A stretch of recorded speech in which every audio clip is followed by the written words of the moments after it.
Hello everyone, this is Kritika and welcome to Rules of Commerce।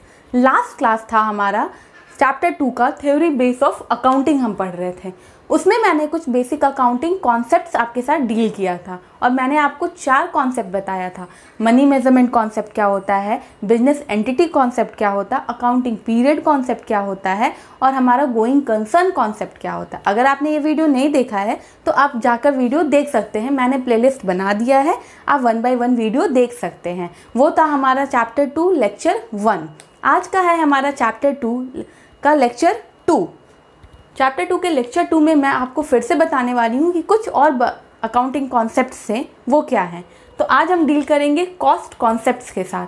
आज मैं आपको बताने वाली हूँ कॉस्ट कॉन्सेप्ट क्या होता है। कॉस्ट कॉन्सेप्ट को ही हम लोग हिस्टोरिकल कॉस्ट कॉन्सेप्ट भी बोलते हैं। मैंने बोर्ड पे लिखा है, कॉस्ट कॉन्सेप्ट को ही हम हिस्टोरिकल कॉस्ट कॉन्सेप्ट भी बोलते हैं। कॉस्ट कॉन्सेप्ट, कॉस्ट मतलब लागत, मैंने सामान कितने में खरीदा है, मैंने सामान कितने में खरीदा है। अब बुक्स ऑफ अकाउंट में हम कौन सा कॉस्ट रिकॉर्ड करेंगे, कॉस्ट कॉन्सेप्ट हमें ये बताता है। बुक्स ऑफ अकाउंट में हम कॉस्ट कितने कौन सा प्राइस हम रिकॉर्ड करने वाले हैं ये हमें कॉस्ट कॉन्सेप्ट बताता है। जैसे मैंने एक आईफोन ख़रीद लिया, आईफोन है आपका 50,000 का, मैं उसे फुल टाइम मतलब पूरी लाइफ तो यूज़ नहीं करूँगी, 4-5 साल बाद उसका लाइफ थोड़ा घट जाएगा, साथ साथ उसका प्राइस भी घट जाएगा। जितना आप यूज़ करेंगे उसका प्राइसेस घटता जाएगा, मार्केट में उसकी वैल्यू कुछ चेंजेस हो जाएगी। बट मैंने आज 2021 में मैंने एक आईफोन ख़रीदा है, 2021 में मैंने एक आईफोन ख़रीदा 50,000 में। तो मैंने 2021 का जो बुक्स ऑफ अकाउंट है उसमें मैंने मेंशन कर दिया कि मैंने आईफोन 50,000 में ख़रीदा है, इर्रेस्पेक्टिव ऑफ द टाइम कि वो उसके प्राइसेस में चेंज आते रहेंगे। परचेज प्राइस इसीलिए बोलते हैं कि कॉस्ट कॉन्सेप्ट में हम क्या करते हैं, एसेट को परचेज प्राइस पे रिकॉर्ड करते हैं। परचेज प्राइस में हम इंक्लूड करते हैं, जब हम बात कर रहे हैं परचेज प्राइस, परचेज प्राइस में हम इंक्लूड करते हैं आपका cost of acquisition, transportation charge, installation charge और रेडी टू यूज़ इन का चार्जेस। ये सारे चार्जेस को जोड़कर हमें परचेज प्राइस मिलता है। ये सारे कॉस्ट को जब हम ऐड करते हैं तो हमारा हो जाता है परचेज प्राइस। जैसे मैंने एक एसी ख़रीदा है और एसी को हम शॉप में ख़रीदे, वो मेरे घर तक आने के लिए मुझे कुछ ट्रांसपोर्टेशन प्राइस लगेगा। फॉर एग्ज़ाम्पल मैंने एक एसी ख़रीदा 50,000 का, एक एसी ख़रीदा मैंने 50,000 का, ट्रांसपोर्टेशन चार्जेस मुझे लगे उस पर 500 और मुझे इंस्टॉलेशन चार्जेस लगे 1000। तो ये टोटल हो गया हमारा कितना, 51,500। कितना हो गया हमारा 51,500, क्योंकि इंस्टॉलेशन और ट्रांसपोर्टेशन का जो चार्जेस था उसे जोड़कर हमारा बनता है परचेज प्राइस। तो अब मैं बुक्स ऑफ अकाउंट में अपने रिकॉर्ड करने वाली हूँ 51,500 एसी का प्राइस। ये होता है हमारा कॉस्ट कॉन्सेप्ट। कॉस्ट कॉन्सेप्ट में जैसे मैंने आपको बताया था कि 50,000 में मैंने आईफोन ख़रीदा, 2022 में मैं उसको यूज़ करती जा रही हूँ तो उसका प्राइस थोड़ा घट जाएगा और वो हो जाएगा मानिए 40,000 का। 2023 में वो हो गया 30,000 का। सेम प्रोडक्ट है बट प्राइसेस उसके घट रहे हैं। तो मैंने तो अपने बुक्स ऑफ अकाउंट में 50,000 में ही रिकॉर्ड कर रखा है, तो ये 50,000 को हम बोलते हैं हिस्टोरिकल कॉस्ट, और ये 30,000 को हम क्या बोलेंगे, फेयर वैल्यू। आज जो मार्केट में प्राइस होगा उस प्रोडक्ट का उसे हम बोलेंगे फेयर वैल्यू। अगर कॉस्ट कॉन्सेप्ट हम फॉलो नहीं करेंगे तो हमें क्या होगा, प्रॉफिट जो है वो एक्यूरेट हम कैलकुलेट नहीं कर पाएंगे। ये था हमारा कॉस्ट कॉन्सेप्ट। नेक्स्ट कॉन्सेप्ट है हमारा ड्यूअल एस्पेक्ट कॉन्सेप्ट। ड्यूअल मतलब दो, ड्यूअल एस्पेक्ट कॉन्सेप्ट को ही हम लोग बोलते हैं double entry system. Dual aspect concept को हम लोग बोलते हैं डबल एंट्री सिस्टम। ये एक बहुत ही इम्पॉर्टेंट कॉन्सेप्ट है हमारा। आपको भी पता है हम एक बिजनेस ट्रांजैक्शन जो फाइनेंशियल नेचर का होते हैं उसे हम बुक्स ऑफ अकाउंट में रिकॉर्ड करते हैं। जब हम बुक्स ऑफ अकाउंट में रिकॉर्ड करते हैं तो उसका दो जगह इफेक्ट होता है, हम उसे दो प्लेसेस पे रिकॉर्ड भी करते हैं। ये है हमारा dual aspect concept. Dual aspect concept जो है हमारा अकाउंटिंग इक्वेशन पे बेस करता है। ड्यूअल एस्पेक्ट कॉन्सेप्ट किस पे बेस करता है? अकाउंटिंग इक्वेशन पे। अकाउंटिंग इक्वेशन होता क्या है? अकाउंटिंग इक्वेशन होता है assets equal to liabilities plus capital. Assets equal to liabilities plus capital. Liabilities को हम लोग क्रेडिटर्स इक्विटी भी बोलते हैं और कैपिटल को हम लोग ओनर्स इक्विटी भी बोलते हैं। तो ड्यूअल एस्पेक्ट कॉन्सेप्ट किस पे बेस करता है? अकाउंटिंग इक्वेशन पे। वो क्या है? Assets equal to liability plus capital. कोई भी एक फाइनेंशियल ट्रांजैक्शन को जब हम बुक्स ऑफ अकाउंट में रिकॉर्ड करते हैं तो उसका दो जगह इफेक्ट दिखाई देता है, दो जगह हम उसे रिकॉर्ड करते हैं। फॉर एग्जाम्पल, मेरा बिजनेस है, मैंने बिजनेस में 50,000 कैश लगाया, तो हमारा कैश भी इंक्रीज कर जाएगा और साथ साथ हमारा कैपिटल भी इंक्रीज कर जाएगा।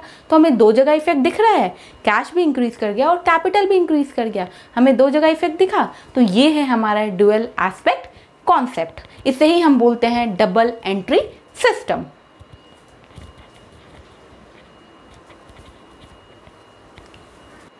नेक्स्ट कॉन्सेप्ट है हमारा revenue recognition concept. Revenue recognition concept को ही हम लोग रेवेन्यू रियलाइजेशन कॉन्सेप्ट भी बोलते हैं। रेवेन्यू रिकॉग्निशन कॉन्सेप्ट में क्या होता है? मैंने एक प्रोडक्ट बेचा, जैसे ही मैंने प्रोडक्ट बेचा उसे मैं बुक्स ऑफ अकाउंट में रिकॉर्ड कर लूँगी। मुझे पैसा मिला या नहीं मिला, मैंने कैश सेल किया या फिर क्रेडिट सेल किया, वो कस्टमर मेरे से पैसा प्रोडक्ट लेके चला गया है तो मुझे लायबल है कैश देने के लिए। मेरा एक स्टेशनरी शॉप है, मैंने कुछ स्टेशनरी मिस्टर एक्स को बेच दिया, तो वो अगर क्रेडिट सेल है तो वो मुझे पैसा देंगे ही, आज दे या फिर कल दे। जैसे ही मैंने प्रोडक्ट बेच दिया मैं बुक्स ऑफ अकाउंट में रिकॉर्ड कर लूँगी। ये होता है हमारा revenue recognition concept. Revenue recognition concept में revenue is recognised when it is earned and not when cash is received. Revenue is recognised when it is earned and not when cash is received. इससे हम ये बताना चाह रहे हैं कि ऐसा भी होगा कि मेरे शॉप पे वो एक स्मार्ट बोर्ड लेने आए, मेरा स्टेशनरी का शॉप है, मेरे पास एक स्मार्ट बोर्ड नहीं है, तो उसने बोला कि मिस्टर एक्स ने बोला मुझे कि आप मुझसे एडवांस ले लो, कैश ले लो और मैं आपसे 2 दिन बाद जाके प्रोडक्ट ले लूँगा। बट ऐसा भी हो सकता है कि वो किसी और शॉप से ले लिए और मुझसे आके पैसा वापस मांग ले। तो ये था हमारा कि रेवेन्यू जब अर्न हो गया तभी हम उसको लिख लेंगे बुक्स ऑफ अकाउंट में, कैश जब रिसीव होगा तब नहीं लिखेंगे। ये है हमारा रेवेन्यू रिकॉग्निशन कॉन्सेप्ट या फिर रेवेन्यू रियलाइजेशन कॉन्सेप्ट। रेवेन्यू जो है वो 2 तरीके का होता है। अब आप लोग सोच रहे होंगे कि रेवेन्यू होता क्या है। ये मैंने आपको चैप्टर 1 में जब हम बेसिक अकाउंटिंग टर्म्स पढ़ रहे थे तो मैंने आपको बताया था। अगर आपने वो वीडियो नहीं देखा है तो आप जाइए और प्लेलिस्ट बना हुआ है उसमें जाके वो वीडियो भी देख लीजिए। रेवेन्यू 2 तरीके का होता है, एक होता है डिफर्ड रेवेन्यू, एक होता है अक्रूड रेवेन्यू। डिफर्ड रेवेन्यू क्या होता है? डिफर्ड रेवेन्यू में हमें कैश पहले मिल जाता है और प्रोडक्ट हम बाद में बेचते हैं। जैसे कस्टमर मुझे एडवांस देके चला गया है और वो बाद में आएगा प्रोडक्ट लेने, ये होता है डिफर्ड रेवेन्यू। अक्रूड रेवेन्यू क्या होता है? अक्रूड रेवेन्यू क्या होता है कि मैंने प्रोडक्ट बेच दिया है बट मुझे पैसा अभी नहीं मिला है, 2 दिन 3 दिन बाद वो मुझे आकर वापस पैसा दे जाएगा, ये होता है अक्रूड रेवेन्यू। तो रेवेन्यू रिकॉग्निशन कॉन्सेप्ट में हम लोग क्या करते हैं? Revenue is recognised when it is earned and not when cash is received.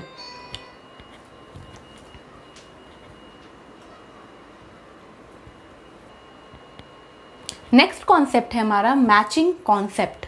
नाम से ही आपको क्या समझ आ रहा है? हमें कुछ मैच कराना है। जब हम अकाउंटिंग में बात कर रहे हैं तो एक्सपेंसेस और रेवेन्यू को हमें मैच कराना है। ऐसा तो हम नहीं करेंगे कि एक्सपेंसेस ले लेंगे 2020 का और 21 का रेवेन्यू ले लेंगे और मैच कराने लगेंगे। एक ही अकाउंटिंग पीरियड का हमें एक्सपेंसेस और रेवेन्यू को मैच कराना है। तो हमने डेफिनेशन यहाँ लिखा है, expenses incurred in an accounting period should be matched with revenue during the period and should also belong to the same period. Expenses और रेवेन्यू हम लोग 2021 का हमें मैच कराना है, मतलब सेम अकाउंटिंग पीरियड का एक्सपेंसेस और रेवेन्यू हमें मैच कराना है। इसे हम बोलते हैं मैचिंग कॉन्सेप्ट। एक एग्जांपल देती हूँ मैं आपको। मैंने 10 पेन्स खरीदा, एक पेन मैंने खरीदा है 100 का, तो मेरा परचेज प्राइस कितना हो गया टोटल 1000 रुपीज़।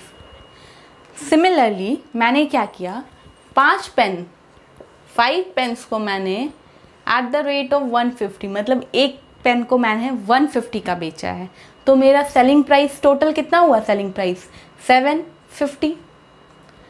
750 हो गया। अब मुझे आप बताइए प्रॉफिट हुआ या लॉस? आप बोलेंगे मुझे लॉस हो गया, क्यों? क्योंकि मेरा परचेज प्राइस था 1000 और 750 माइनस करेंगे तो 250 का मुझे लॉस हो रहा है।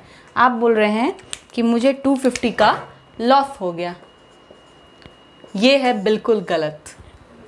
नहीं, ऐसा नहीं है। मैं आपको बताती हूँ मैचिंग कॉन्सेप्ट में होता क्या है। 5 पेन्स को मैंने कितना में बेचा है, 750 में, और 5 पेन्स को मैंने खरीदा कितने में था, आप बताइए। 5 पेन्स को मैंने कितने में खरीदा था, 5 पेन्स जिसमें से एक एक पेन का प्राइस था 100, मैंने खरीदा था 500 में, मैंने खरीदा था 500 में, और मैंने सेल किया उसे कितने में, 750 में। तो अब मुझे क्या होगा, मुझे प्रॉफिट होगा, क्योंकि मैंने 500 का सामान खरीदा और 750 में उसे बेच दिया है, तो मुझे 250 का प्रॉफिट हुआ। 250 का क्या हो गया है, मुझे प्रॉफिट हुआ है, 250 मेरा प्रॉफिट है, 250 मेरा प्रॉफिट है। तो ये है हमारा मैचिंग कॉन्सेप्ट कि मुझे क्या करना है, जितना मैंने बेचा है तो उतना ही का मैं परचेज प्राइस पे मैच करा रही हूँ। रेवेन्यू एक्सपेंसेस हमें क्या करना है, सेम रखना है, सेम अकाउंटिंग पीरियड का डेफिनेशन भी तो यही बताता है, expenses incurred in an accounting period should be matched with revenue during the period and should also belong to the same period. आगे आपको पता चलेगा ये जो 5 पेन्स यहाँ मेरे पास बच गया है, इसी 5 पेन्स को हम लोग क्या बोलेंगे, क्लोजिंग स्टॉक बोलेंगे, क्योंकि वो नेक्स्ट ईयर के लिए चला जाएगा, तो ये हो जाएगा क्लोजिंग स्टॉक। वो 5 पेन्स का जो प्राइस आएगा वो हो गया क्लोजिंग स्टॉक। तो this is all about the matching concept.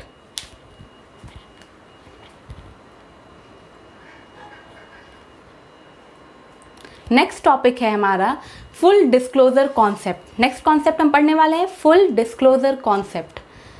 Full मतलब पूरा डिस्क्लोज करना है, हमें सब कुछ बता देना है। तो ये कॉन्सेप्ट में हमें यही करना है, हमें सब कुछ बता देना है, बट काम की बातें बताना है।